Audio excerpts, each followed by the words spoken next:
माध्यमिक शिक्षा मंडल मध्य प्रदेश के द्वारा आयोजित परीक्षा का 12वीं कक्षाओं का परिणाम घोषित किया गया है। मध्य प्रदेश के सभी विद्यार्थी जो 12वीं की परीक्षा में सम्मिलित हुए थे, उन सबको मैं एक अभूतपूर्व सफलता के लिए बधाई देता हूँ, शुभकामना देता हूँ। हमने जो मूल्यांकन पद्धति अपनाई थी, बेस्ट ऑफ 5 के आधार पर 12वीं का रिजल्ट तैयार किया गया है और इसलिए कोई भी विद्यार्थी फेल नहीं हो रहा है, सब उत्तीर्ण हो रहे हैं। आज के रिजल्ट में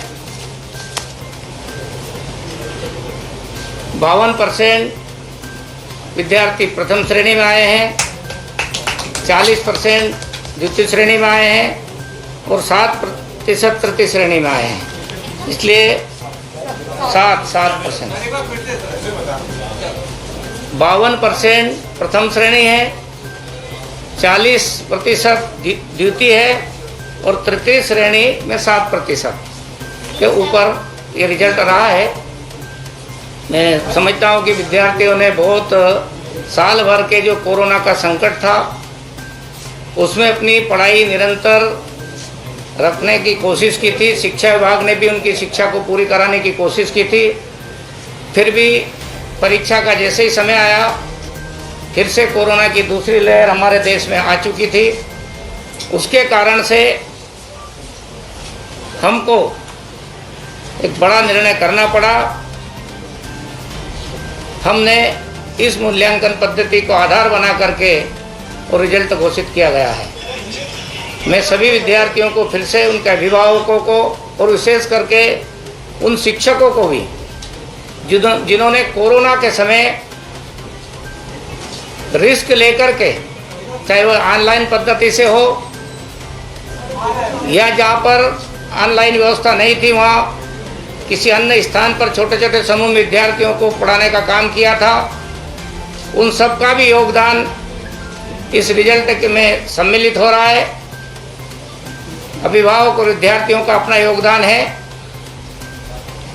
एक प्रकार से यह रिजल्ट अच्छा रिजल्ट है। यदि कोई विद्यार्थी संतुष्ट नहीं होते हैं इससे, उनको भी हमने विकल्प दे रहे हैं। जिस विषय में वो परीक्षा देना चाहेंगे, परीक्षा सितंबर के माह में होगी। यदि सारे विषयों में बैठना चाहते हैं परीक्षा, तो सभी विषयों में बैठ सकते हैं। और जब लगता है विद्यार्थियों को मुझे इसमें कम नंबर है, मुझे इसमें ज़्यादा आ सकते थे, तो उसी विषय में भी बैठ सकता है। ये हमने विकल्प विद्यार्थियों को दिया है। इसलिए मैं समझता हूँ कि किसी प्रकार का इस रिजल्ट को लेकर के किसी के मन में कोई भ्रम नहीं होगा। ये बहुत पारदर्शिता पद्धति से, एक वैज्ञानिक पद्धति से हमने परिणाम दिया है। अगले साल की दृष्टि से हम, क्योंकि अभी कोरोना का संकट हमारे सामने से गया नहीं है,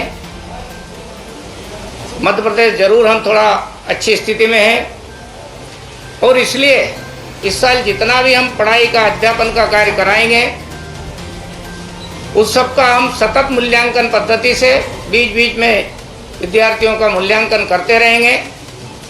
उसका पूरा कार्यक्रम हम 30 अगस्त तक वो भी घोषित करेंगे, ताकि अगले साल जो थोड़ी बहुत कठिनाई इस बार आई है, वो कठिनाई भी नहीं आएगी और हम कोशिश करेंगे ऑफलाइन परीक्षा आयोजित हो, फिजिकल रूप से परीक्षा आयोजित हो। लेकिन कोई विशेष परिस्थिति बनती है तो भी हमारे पास हम जो नियमित मूल्यांकन करेंगे, सतत मूल्यांकन करेंगे, वर्ष भर मूल्यांकन का हमारा काम चलेगा। उसके आधार पर भी हम अगले साल को वेटेज दे करके और आगे का रिजल्ट घोषित करने की तैयारी में रहेंगे। इसलिए शिक्षा विभाग ने बहुत अच्छी तैयारी की है और अच्छी तैयारी के साथ में अगले साल का पूरा कैलेंडर भी हम पूरा जारी करने वाले हैं। जो परीक्षा का बोल रहे हैं, मतलब परीक्षा आयोजित की जाती, जो बच्चे संतुष्ट नहीं है, तो ये काम होगी सर, कितने लोग इसको परीक्षा दे सकते हैं? जो बच्चे इस परिणाम से संतुष्ट नहीं होंगे, वो बच्चे 1 अगस्त से 10 अगस्त तक एमपी ऑनलाइन पर अपना पंजीयन करा सकते हैं। सितंबर के महीने में उनकी परीक्षा होगी। वो किसी भी एक विषय में भी बैठ सकते हैं या सभी विषयों में भी परीक्षा में सम्मिलित हो सकते हैं। ऐसी व्यवस्था माध्यमिक शिक्षा मंडल के द्वारा की गई है। सर, ये जो आपने रिजल्ट घोषित किया है आदर्श पटेल का 500 में से 496 नंबर दिख रहे हैं, तो क्या किस तरह से मिलान किया? हमने जो 10वीं का इनका रिजल्ट था, उस 10वीं के रिजल्ट में जो बेस्ट ऑफ 5 जिसमें जो विषय है उसमें से 5 जो विषय हैं जिसमें ज़्यादा अंक आए हैं उनका मूल्यांकन के आधार पर उनका औसत निकाल करके वो किया गया है।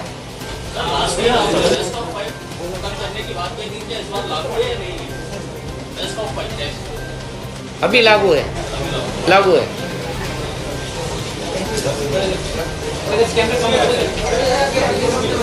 सर, कॉलेज में जो एडमिशन की बात आ रही है, कॉलेज में 1 लाख सीटें बढ़ानी पड़ी क्योंकि अब कोरोना में कोई फेल हुआ ही नहीं, तो एडमिशन को लेकर भी आगे समस्या तो आएगी। निश्चित रूप से कॉलेज के साथ भी, उच्च शिक्षा मंत्री के साथ भी माननीय मुख्यमंत्री जी ने बैठक करके और निर्देश दिए हैं। हम कोशिश करेंगे कि हमारे यहाँ का जो विद्यार्थी पास होकर कॉलेज में जा रहा है उन सब विद्यार्थियों का एडमिशन हो जाए। चाहे हमको सीट बढ़ाने के लिए सरकार को अतिरिक्त व्यवस्था करनी पड़ेगी, लेकिन हमारा विद्यार्थी वो कॉलेज से बाहर नहीं होगा, उसको एडमिशन देने की व्यवस्था सरकार करेगी। सर, देश के टॉप कॉलेज में कैसे एडमिशन होगा? मध्य प्रदेश सरकार तो सीटें बढ़ा देंगी, लेकिन बाकी कॉलेज में, देश के टॉप कॉलेज में हम कैसे हैं? भाई उनका मेरिट का आधार पर रिजल्ट सब एडमिशन देते हैं। जहाँ पर मेरिट के आधार पर होते हैं या वो अपने इंटरनल एग्जाम लेकर करते हैं, उनको उस प्रोसेस से जाना पड़ेगा। चाहे मध्य प्रदेश के छात्र हो, दूसरे राज्य के छात्र हो, उनके लिए वो व्यवस्था लागू रहेगी। ठीक है, धन्यवाद आप सबको।